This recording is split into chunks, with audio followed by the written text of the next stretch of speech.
Welcome to today's daily Bible reading for August 31st. We'll begin in Job chapter 37, verse 1. At this also my heart trembleth, and is moved out of his place. Hear attentively the noise of his voice, and the sound that goeth out of his mouth. He directeth it under the whole heaven, and his lightning unto the ends of the earth. After it a voice roareth.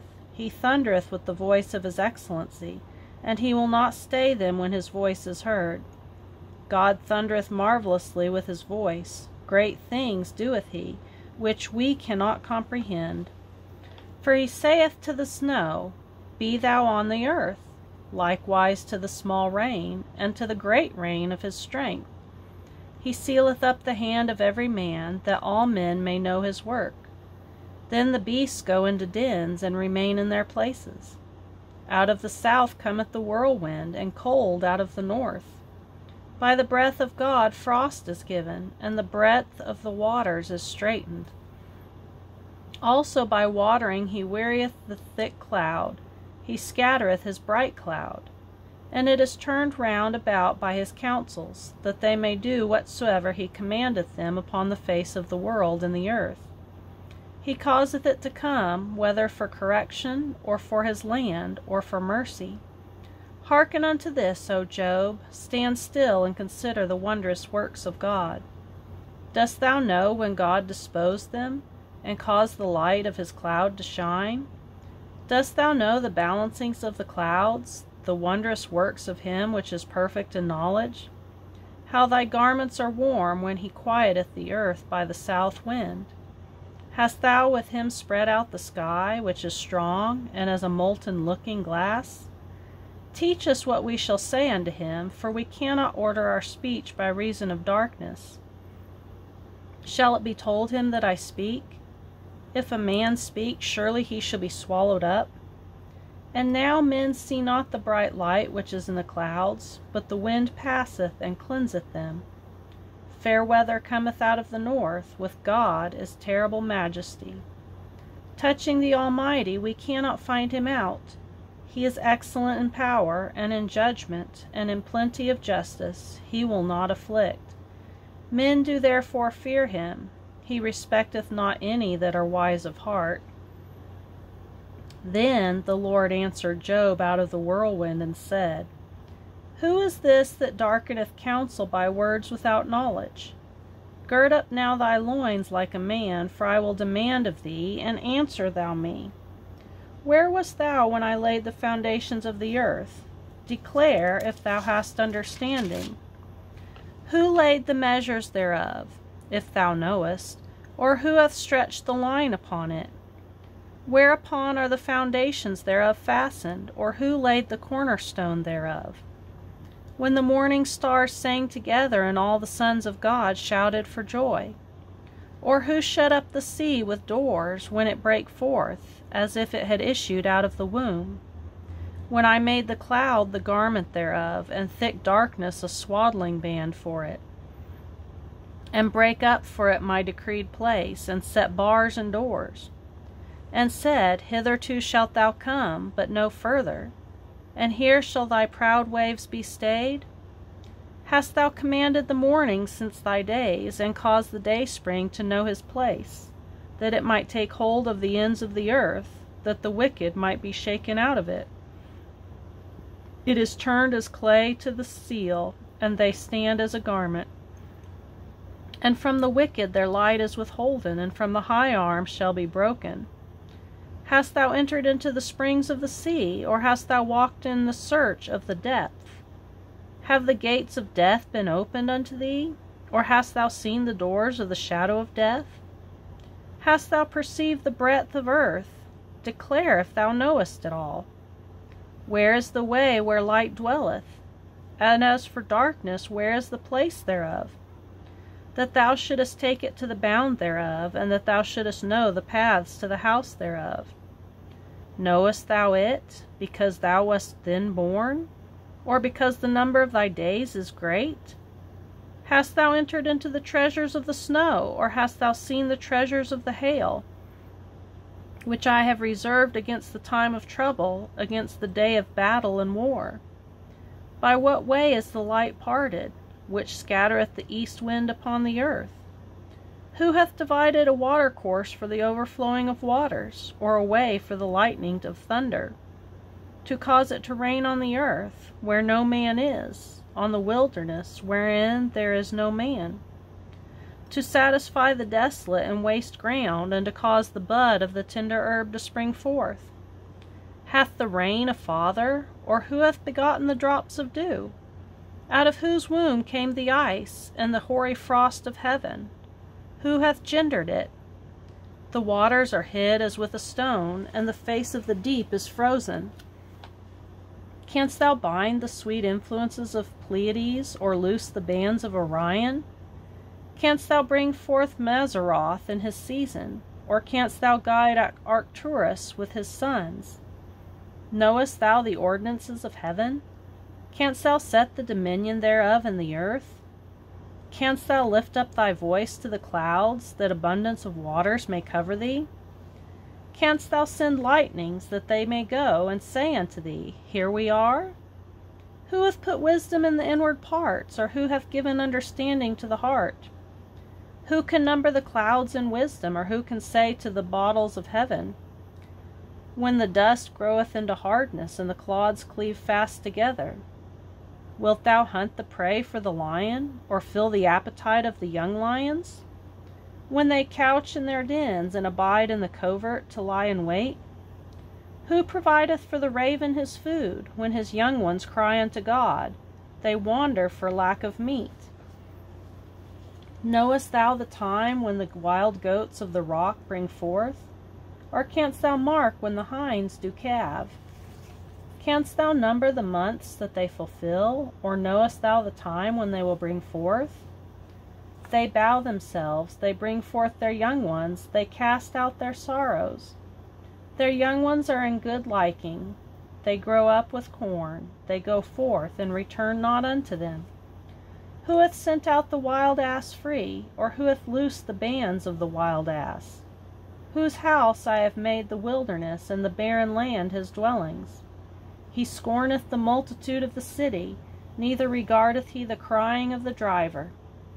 The range of the mountains is his pasture, and he searcheth after every green thing. Will the unicorn be willing to serve thee, or abide by thy crib? Canst thou bind the unicorn with his band in the furrow, or will he harrow the valleys after thee? Wilt thou trust him because his strength is great, or wilt thou leave thy labor to him? Wilt thou believe him that he will bring home thy seed, and gather into thy barn? Gavest thou the goodly wings unto the peacocks, or wings and feathers unto the ostrich, which leaveth her eggs in the earth, and warmeth them in the dust, and forgetteth that the foot may crush them, or that the wild beast may break them? She is hardened against her young ones, as though they were not hers. Her labor is in vain without fear. Because God hath deprived her of wisdom, neither hath he imparted to her understanding. What time she lifteth up herself on high, she scorneth the horse and his rider. Hast thou given the horse strength? Hast thou clothed his neck with thunder? Canst thou make him afraid as a grasshopper? The glory of his nostrils is terrible. He paweth in the valley, and rejoiceth in his strength. He goeth on to meet the armed men. He mocketh at fear, and is not affrighted, neither turneth he back from the sword. The quiver rattleth against him, the glittering spear and the shield. He swalloweth the ground with fierceness and rage, neither believeth he that it is the sound of the trumpet. He saith among the trumpets, Ha, ha, and he smelleth the battle afar off, the thunder of the captains and the shouting. Does the hawk fly by thy wisdom, and stretch her wings toward the south? Doth the eagle mount up at thy command, and make her nest on high? She dwelleth and abideth on the rock, upon the crag of the rock, in the strong place. From thence she seeketh the prey, and her eyes behold afar off. Her young ones also suck up blood, and where the slain are, there is she. Now we'll go to 2 Corinthians chapter 4, verse 13. We, having the same spirit of faith, according as it is written, I believed, and therefore have I spoken. We also believe, and therefore speak, knowing that he which raised up the Lord Jesus shall raise us up also by Jesus, and shall present us with you. For all things are for your sakes, that the abundant grace might through the thanksgiving of many redound to the glory of God.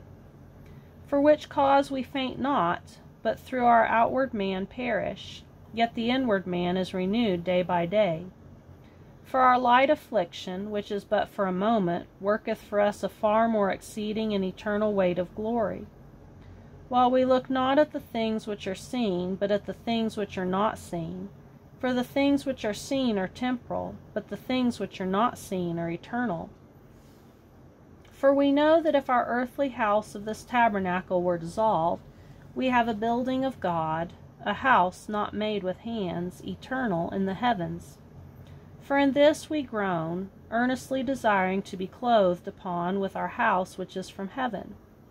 If so be that being clothed we shall not be found naked. For we that are in this tabernacle do groan, being burdened, not for that we would be unclothed, but clothed upon, that mortality might be swallowed up of life.